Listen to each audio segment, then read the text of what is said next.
السلام علیکم ورحمۃ اللہ وبرکاتہ۔ محترم ناظرین، آپ دیکھ رہے ہیں پروگرام چمکتے چہرے۔ میں ہوں آپ کا ہوسٹ محمد ابراہیم چترالی۔ اس وقت ہمارے ساتھ تشریف فرما ہے جمعیت علماء اسلام کی مرکزی رہنما محافظ ختم نبوت حضرت مولانا مفتی کفایت اللہ صاحب۔ سب سے پہلے تو مفتی صاحب آپ کا شکریہ کہ آپ نے ہمیں وقت دیا۔ سب سے پہلے سوال کریں گے ختم نبوت کے حوالے سے کہ آپ کا اوڑھنا بھی چھوڑنا ہم دیکھتے ہیں تو عقید ختم نبوت کے حوالے سے آپ کی گفتگو کا آغاز اور اختتام بھی ہوتا ہے۔ تو حال ہی میں جو واقعہ ہوا ہے فیصل خالد نامی نوجوان کا کہ جنہوں نے ایک ملعون کو عدالت میں قتل کیا، تو اس کے بارے میں آپ کیا فرمائیں گے؟ بسم اللہ الرحمن الرحیم۔ سب سے پہلے آپ کا شکریہ کہ آپ اتنے دور دراز علاقے میں انٹرویو کرنے کے لیے آئے۔ آپ کے سوالات کے دو اجزاء ہیں، ایک مستقل نوعیت کا سوال ہے اور ایک غازی خالد کے حوالے سے۔ جب پرویز مشرف آئے تھے تو انہوں نے اس پاکستان کو سیکولر بنانے کے لیے کچھ اقدامات اٹھائے۔ ان اقدامات میں یہ بھی تھا کہ فوج کی بنیاد پر ایسا ماحول کریٹ کیا جائے گا کہ اس میں قادیانیوں کو پروموٹ کیا جائے، آگے لایا جائے۔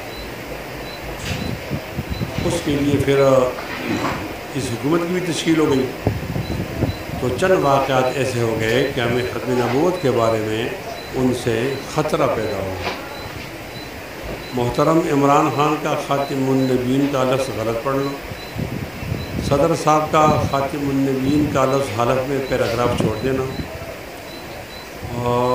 اور تیسرے نمبر پر قادیانی خاندان، یعنی ایک تو ہے کوئی آدمی قادیانی ہو جائے، ایک خود مدعی نبوت مرزا غلام محمد قادیانی، اس کے خاندان کے ایک آدمی کو معاشی کمیشن میں مقرر کرنا، پھر آسیہ کو رہا کرنا اور باہر بھیجنا، مولانا سمیع صاحب کو شہید کرنا اور کرتارپور بارڈر کو کھولنا، یہ ایسے واقعات ہیں کہ اس سے ہمیں خدشہ پیدا ہوا ہے کہ اس ملک میں پاکستان کے لیے بھی خطرہ ہے اور ختم نبوت کے لیے بھی خطرہ ہے۔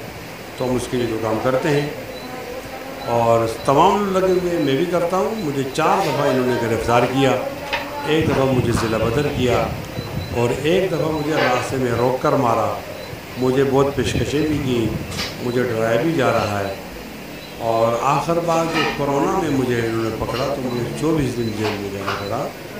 یہ ہماری وہ مساعی ہیں، جدوجہد ہیں کہ ہم ختم نبوت کا ہدف حاصل کرنا چاہتے ہیں۔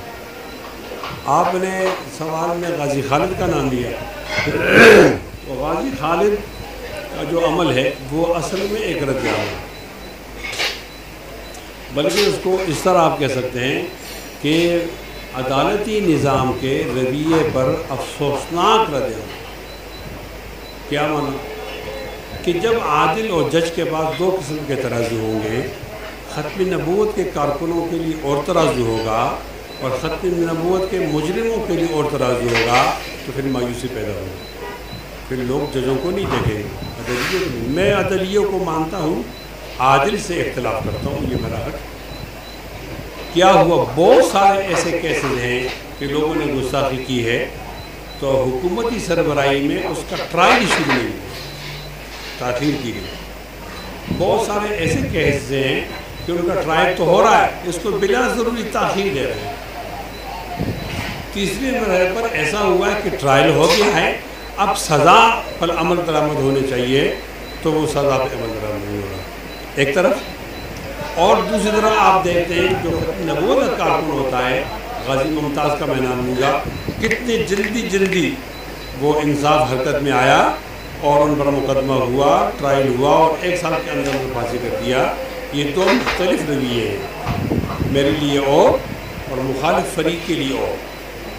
اب ایک آدمی عبدالشکور قادیانی جس کی ٹرمپ سے ملاقات ہوئی ہے، انہوں نے ہماری واپس شکایت کی ہے، میری معلومات کے مطابق عبدالشکور قادیانی کو عمر بھر جیل میں ہونا چاہیے تھا، تو آپ نے جیل سے رہا کر کے بھیج دیا۔ آسیہ کے بارے میں ہمارا سیشن جج کہتا ہے کہ اس کو پھانسی ہونی چاہیے میرٹ پر، اور ہائی کورٹ کا چیف جسٹس کہتا ہے کہ اس کو پھانسی ہونی چاہیے میرٹ پر، کہ وہاں پر بیرونی دباؤ نہیں تھا۔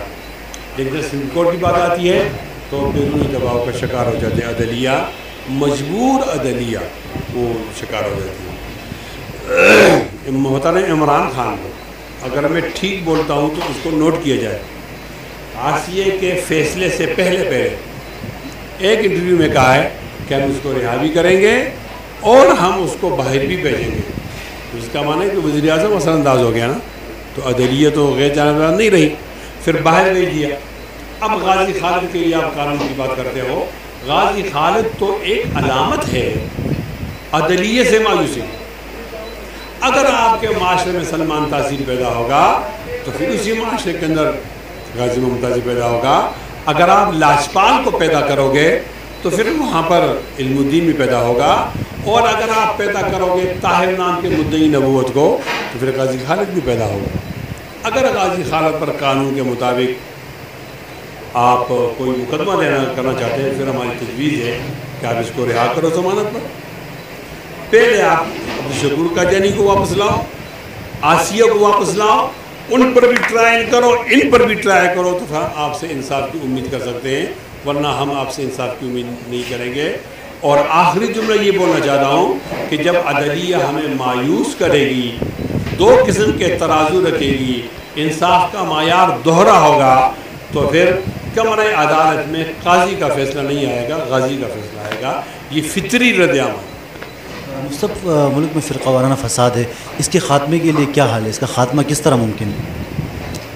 فرقے آپ ختم تو نہیں کر سکتے، تو شروع سے ہیں. البتہ آپ فرقوں میں جو شدت ہے اس کو کم کر سکتے ہیں. ہمارے درمیان جو اختلافات ہیں وہ تدریس اور تعلیم کے لیے چوک اور چوراہوں پر نہیں ہے، تو آپ کی شدت کم کر سکتے ہیں. اور ہمارے پاس معیار ہے قرآن و سنت کا. اگر تمام فرقے قرآن و سنت پر عمل شروع کر دیں تو فرقہ واریت تقریباً اس کے اثرات ختم ہو جائیں گے. نبی کریم صلی اللہ علیہ وسلم کا ایک قول یاد آ گیا. آپ نے فرمایا ترکت فیکم امرین ان تمسکتم بہما لن تضلوا من بعدی کتاب اللہ و سنت. میں آپ کے درمیان دو چیزیں چھوڑے جا رہا ہوں، اگر آپ اس کو مضبوطی سے پکڑو تو آپ گمراہ نہیں ہوگے، آپ سے راستہ غلط نہیں ہوگا. ایک اللہ کی کتاب اور میری سنت، تو آج بھی وہی معیار ہے اور اسٹینڈرڈ ہے، اس پر عمل کیا جائے تو آپ اس نقصان سے بچ سکتے ہیں. صاحب آپ نے تعلیم کی بات کی، تو اس وقت حکومت یکساں نظام تعلیم کے بارے میں کوشش کر رہی ہے، کوشاں ہے. اس کے بارے میں آپ کیا کہتے ہیں کہ یکساں تعلیمی نظام کی کتنی اہمیت ہے؟ نہیں، میرے آپ کے سوال کی جز سے اتفاق نہیں ہے کہ حکومت اس کی کوشش کرے گی، کوشش نہیں کر رہی ہے. نہیں، مدارس کی اصلاح تو اسکول کالج کی چاہیے نا، ہماری اصلاح کیوں چاہیے؟ یہ ایک بات ہے کہ کسی بھی قوم کو بننے کے لیے سوچ کا ایک ہونا چاہیے، اور سوچ اور فکر تب ایک ہوگی کہ آپ نظم تعلیم کو ایک بنائیں گے. چونکہ ہمارے تعلیم منتشر ہے تو اس سے فکر سوچ منتشر ہے، اس سے ہماری قومیت بھی منتشر ہے. تو ایک ہی بات کے بارے میں تو الگ رائے جاتی ہیں، ایک کہتے ہیں یہ ٹھیک، ایک غلط. جس طرح غازی خالد کا معاملہ ہے، ہمارے بہت سارے احباب اور ہم کہتے ہیں یہ ٹھیک ہوا اور بہت سارے غلط ہے. تو یہ فکر کا اختلاف کہاں سے پیدا ہوا؟ یہ پیدا ہوا نظم تعلیم کے اختلاف سے. ہماری ایک خواہش ہے، جب میں امتیاز اس کے لیے ہم نے کوشش کی، ہماری ایک خواہش یہ تعلیم ہے، نظم تعلیم ہے، منہج ایک ہو، اور ایک ایسے تعلیم کا دورانیہ ہو کہ وہ لازمی بھی ہو اور سب لوگ وہ حاصل ضرور کریں، جو نہ کریں وہ سزا ملے. اس کے بعد پھر اسپیشلائزیشن اختصاص کے شعبے ہم لوگ وہاں جائیں. یعنی میں اس طرح سے کمنٹ کروں گا کہ کے جی سے لے کر انٹرمیڈیٹ تک تمام لوگ یہ تعلیم حاصل کریں، چاہے وہ میڈیم انگلش ہیں یا میڈیم اردو ہیں، ٹاٹ والے ہیں، کرسی والے ہیں، مدرسے والے ہیں، اسکول والے ہیں. یہ 12ویں تک ایک جیسا تعلیم حاصل کریں. 12ویں کے بعد کوئی ڈاکٹر بنے، کوئی انجینئر بنے، کوئی ٹیچر بنے، کوئی سائنسدان بنے، کوئی عالم بنے، تو وہ احساس ہوگا. لیکن بنیادی طور پر یہ سوال ہمارا اس طبقے سے جو عصری تعلیم والے ہیں کہ کیا پرائم ٹائم 8 سے لے کر 12 جب بچے کا ذہن فریش ہوتا ہے، کیا اس پرائم ٹائم میں آپ کے پاس قرآن و سنت کی تعلیم کے لیے جگہ ہے، وقت ہے؟ اگر ہے تو ہم نظام تعلیم ایک کرنے کے لیے تیار ہیں، اور یہ قوم کی آج بہت بڑی خواہش ہے. مصطب جمعیت علماء اسلام کی سیاست کے حوالے سے کوئی ایک سوال کرتے ہیں کہ جمعیت علماء اسلام کی سیاسی پالیسی میں اس وقت اہم نقطہ یہ ہے کہ وہ مسلم لیگ نون اور پیپل پارٹی سے اتحاد کرے. آپ اس کے حوالے سے کیا کہیں گے؟ کیا ضروری اتحاد حکومت کے خلاف، یا خود بھی تحریک چلا سکتی جس طرح پہلے چلے؟ نہیں، دو قسم کی چیزیں آپ الگ الگ دیکھیں گے نا۔ ایک تو یہ کہ اسٹریٹ پاور، عوامی طاقت، اس میں تو نہ میں نون کی ضرورت ہے اور نہ کافی، نہ پی پی کی ضرورت ہے اور نہ کسی اور۔ وہ الحمدللہ ہمارے پاس تمام پارٹیوں سے زیادہ اسٹریٹ پاور موجود ہے۔ اور ایک ہے پارلیمنٹ کے اندر، تو پارلیمنٹ تو ٹھپوں پر آتی ہے، تو ٹھپوں میں عوام کی رائے نہیں آتی، ہمارے فوجیوں کی رائے آتی ہے۔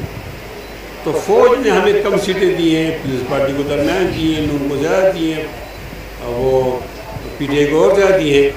تو پھر اندر کی جو ماحول ہے اندر کا، اس کے لیے اعتماد سازی درمیان میں، اپوزیشن پارٹیوں کے درمیان میں ایک اعتماد سازی ہونی چاہیے۔ تو اس کے لیے یہ چیزیں ہوتی ہیں، ہمیں شکایتیں ہیں ان سے، لیکن شکایت کے باوجود بھی ہم اپوزیشن کو اکٹھا بھی کریں گے اور اپنے ہدف کو حاصل کرنے کے لیے پیپلز پارٹی اور مسلم لیگ کی لاٹھی اٹھا کر پی ٹی آئی کو۔ سب کرونا کے حوالے سے جو آپ کا موقف تھا پہلے دن، کیا مفتی کفایت اللہ 24 دن سزا کے بعد بھی اپنے موقف پہ قائم ہیں یا کچھ نرمی آ گئی؟ نہیں، میرا موقف تو اتنا جاندار تھا کہ اور لوگوں نے اپنا موقف چھوڑ دیا۔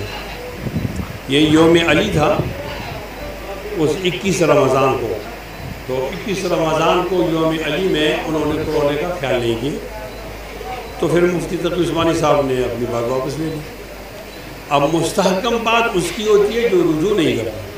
ہمارا تو وہی موقف ہے، تبدیل نہیں ہوا، بلکہ وقت نے ثابت کیا کہ ہمارا موقف ٹھیک تھا اور حکومت کا موقف غلط تھا، اس لیے کہ ہم نے رجوع نہیں کیا، دوسرے فرد نے رجوع کیا ہے۔